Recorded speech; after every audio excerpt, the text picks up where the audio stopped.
who are within your jurisdiction, within the court premises. Date that is bestowed before this court, Your Honor. The risk of not allowing the application, Your Honor, it will mean the accused persons will disappear from the presence of the court. The arrested persons. The risk of that is that, as advised by the DPP, by the time we sanction an habeas corpus, there is a possibility that we will have casualties. I don't think it's the intention of justice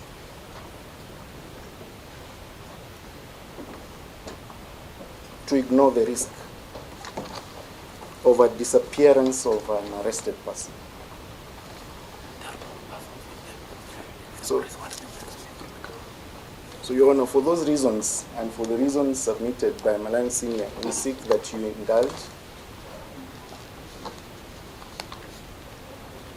give directions that they be presented before you. If they are not ready to charge them today as submitted, they can be released and be presented in court when they are ready. These are seniors, these are citizens who are known, the individuals who are known, who have humble board, they are not a flight risk. If you refer you to section 39 of the Criminal Procedure Code. So, and if you permit me to read, a magistrate may at any time arrest or direct the arrest in his presence within the local limits of his jurisdiction of any person for whose arrest is competent at the time and in the circumstances to issue a warrant. In summary and simply put, section 39 of the CPC permits you to cause the arrest of a person or persons who are within your jurisdiction. And the parking behind you, where these three gentlemen are, is within your jurisdiction. You can cause them to be brought here under your own arrest, then you grant them bail. Then the prosecution can take their time to reflect on whether they want to charge them or not. I don't think that it is, this is not a habeas corpus application we are making so that one suggests that we should go to the High Court. It's not.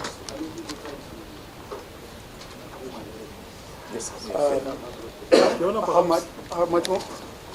Perhaps, if I may just finally here and determine applications for redress of a denial, violation, or infringement of, or threat to, a right or fundamental freedom in the Bill of Rights. Your Honor, further, subsection 2 states as follows: the application contemplated in subsection 1 shall only relate to rights guaranteed in Article 25A and B of the Constitution. If you permit me further to elucidate what Article 25 states, Your Honor, and what is most critical here is Article 25A. It says that despite any other provision in this Constitution, the following rights and fundamental freedoms shall not be limited. It says that A, freedom from torture and cruel, inhuman, or degrading treatment or punishment. Your Honor, it cannot be gainsaid that the three arrested persons are undergoing extraneous levels of cruel treatment that are against our Constitution. Your Honor, we would be reminded that we are under Article 4 of the Constitution. Article 2 of the Constitution, Your Honor, we have the International Charter on Civil and Political Rights that speaks against inhuman and degrading treatment. It is our humble plea, Your Honor, that this court cannot fold its hands in light of the grave violations by the state. we are humbly imploring on you to take judicial notice of the times we are living in and render justice and give light and voice to the Constitution 2010. That is all. My colleagues' condolences to the judiciary and the entire country for the loss of beloved sister magistrate. And when we find time, just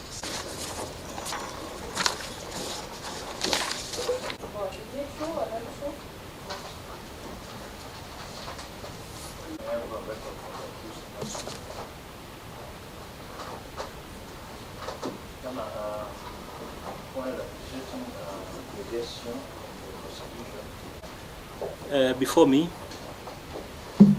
by learned senior counsel, Haron Dubi, and several of his colleagues,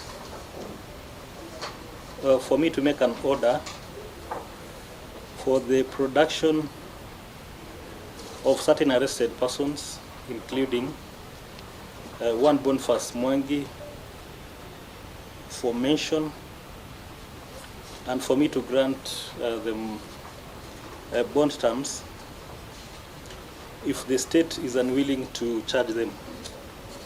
It has been alleged that the said arrested persons are in a motor vehicle within the precincts of this court.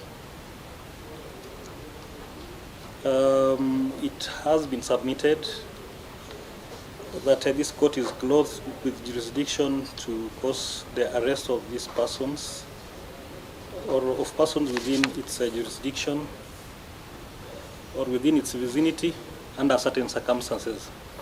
It was also submitted and argued that the court has powers to hear applications for redress and infringement of fundamental rights, freedoms and rights guaranteed under Article 25A and 25B of the Constitution. In response to the application, the prosecutor indicated that he is not aware of any persons allegedly held as submitted within the law courts and has not received any indication from the headquarters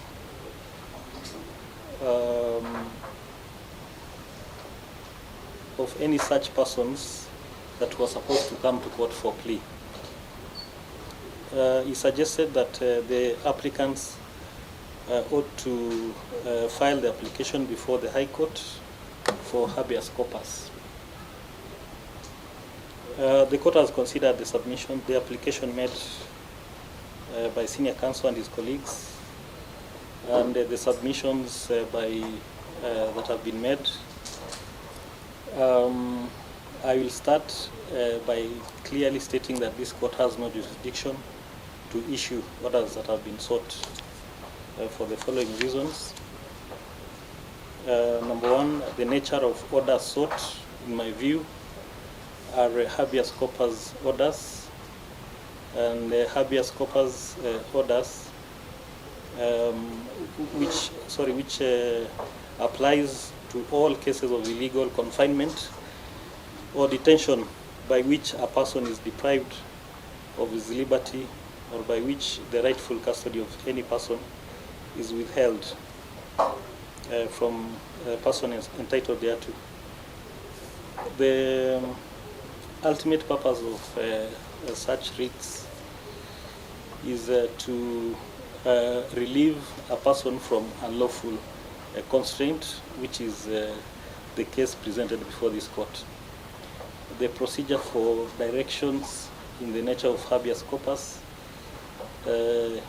is well known. It is through a petition before the High Court for enforcement of the rights under Article 51(2) of the Constitution.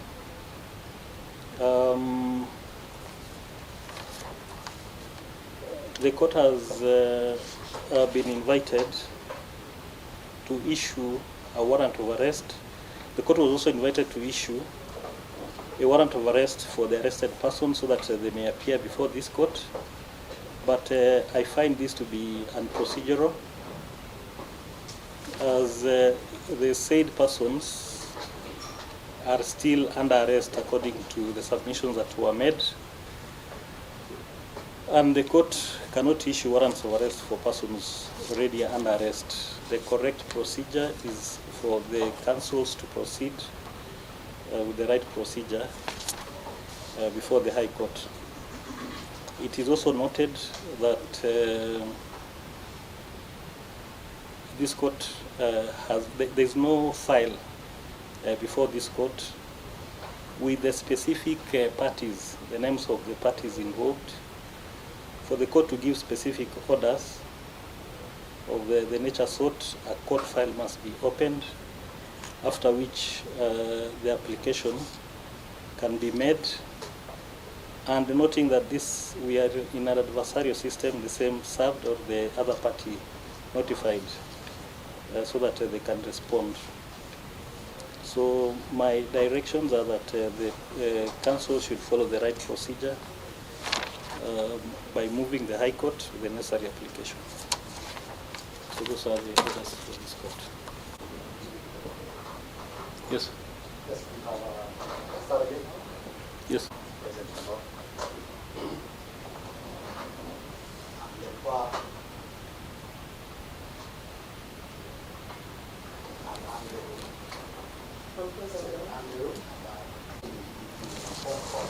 So that we know where we go. Yes. I'm going to inform the court that we have supplied a copy of that communication.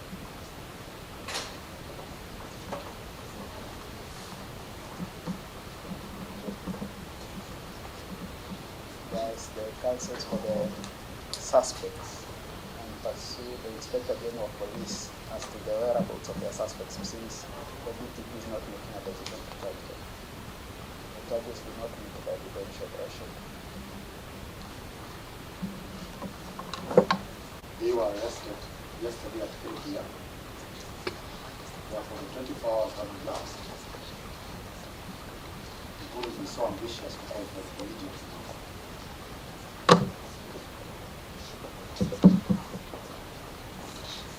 In order to be issued to the OCS Kamakunji.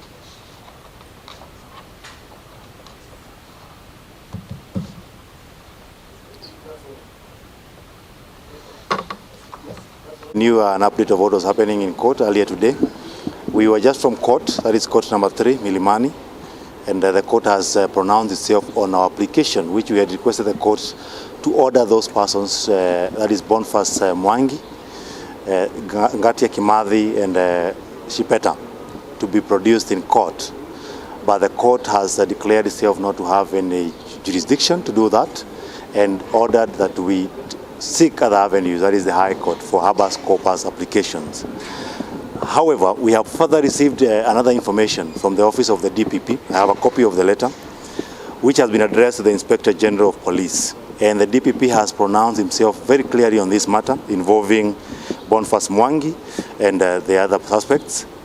And he has said doesn't have authority, or is not going to charge them with anything. There's no evidence to charge these persons. So now we are only left with one question. If the DPP has no intention of charging them, and they have a constitutional duty to carry out prosecution in this country, then what are these persons doing under the police custody? 24 hours are already over. They were arrested yesterday at 3 p.m. It is way past 3 p.m. And therefore is our call to the Inspector General of Police that the suspects, that is Boniface Mwangi, Ngatia Kimathi, and Matthias Shipeta, be released unconditionally, because their detention is illegal. It has no basis in law, and there are no charges which are going to be preferred against them, because that is very clear. And we are going to share this copy of the letter with the press for the sharing of the members of the public to know. And we humbly request that the IG to direct these persons to be released at the Milimani premises. We, as the advocates representing the suspects, we are not going to leave these premises. We are going to remain vigilant until the OCS Kamukunji orders the release of these persons unconditionally within the court premises, because we don't know what they're going to do with them once they leave these premises. We don't know what we have seen cases of people disappearing in this country. This should not be the first time that happens. We have seen people being murdered in this country by persons whom we expect to protect citizens and the property. Therefore, we cannot take that chance, and we don't understand why the government can be holding people for more than 24 hours, which is totally against the Constitution. Therefore, we request and we further demand in that request that the IG and of the National Police Service and the OCS, you order your OCS of Kamukunji to release Bwana Boniface, Mr. Ngatia, and Bwana Shipeta unconditionally, immediately. Failure to which, then the members who are here, we shall seek the alternative options of justice. Sindio? Thank you very much. The Constitution stipulates the law, how it should be done. This is not a matter of selective justice. If you arrest someone, can you bring the charge sheet? Tell us why you are arresting our clients. Tell us why you would keep them in a car in the court premises. What was all that about their court cells, where accused persons who are brought here should be in the court cell so that they are presented to court immediately. We do not understand the games going on. Our clients were arrested yesterday.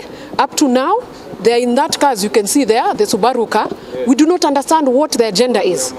What we are simply saying, we have a law. The laws of this country go without saying to all Kenyans. Let us not do selective justice. If it is Boniface, he's not the only one who actually protested. Then arrest all the other Kenyans, because there were many Kenyans who are there on the streets. This issue of picking 2 or 3 to look like it is a deterrent measure for Kenyans not to speak, the Article 37 allows us to speak. So therefore, we are not leaving the court premises. We demand that our 3 clients be released unconditionally and immediately. Failure to which, we will of course go to court. However, we are asking ourselves, are we safe? Are our clients safe? Because like I said, and I hope the media can see this, our clients are in a police car, in a Subaru private car there. They've been there since morning.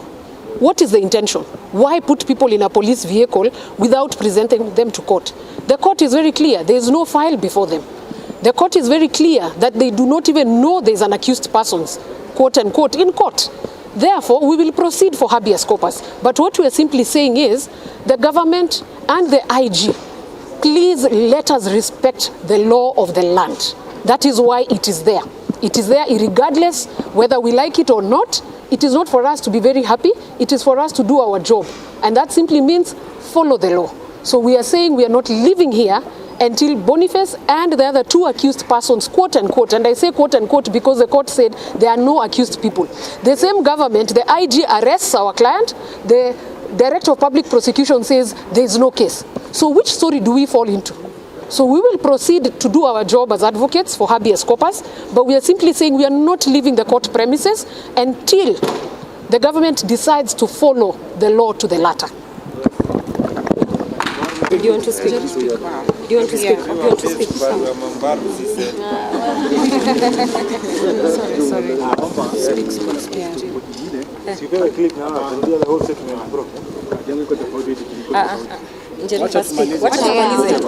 Kamkunji from yesterday. They've been in the car all day today, and at the rate at which things are going, I don't know where they'll be taken from here. As you've heard what the lawyers have said, what happens? Are we safe? If they live here, what happens? Will they get home? People have been known to disappear for one reason or another, so I'm very concerned about their well-being. I think what needs to happen is that they need to be released, and whoever it is that we are waiting for, whoever you are, whoever that higher order is, can you state yourself and let this man go? And state your position so we know. Kama wanashikwa washikwe, kama washikwi waachiliwe. It's either or, there's nothing in between. And we are too many people here, and those watching to be in between there. We shall take this matter into our own hands and do what we need to, because if you can't protect us, we have to protect ourselves. Yes.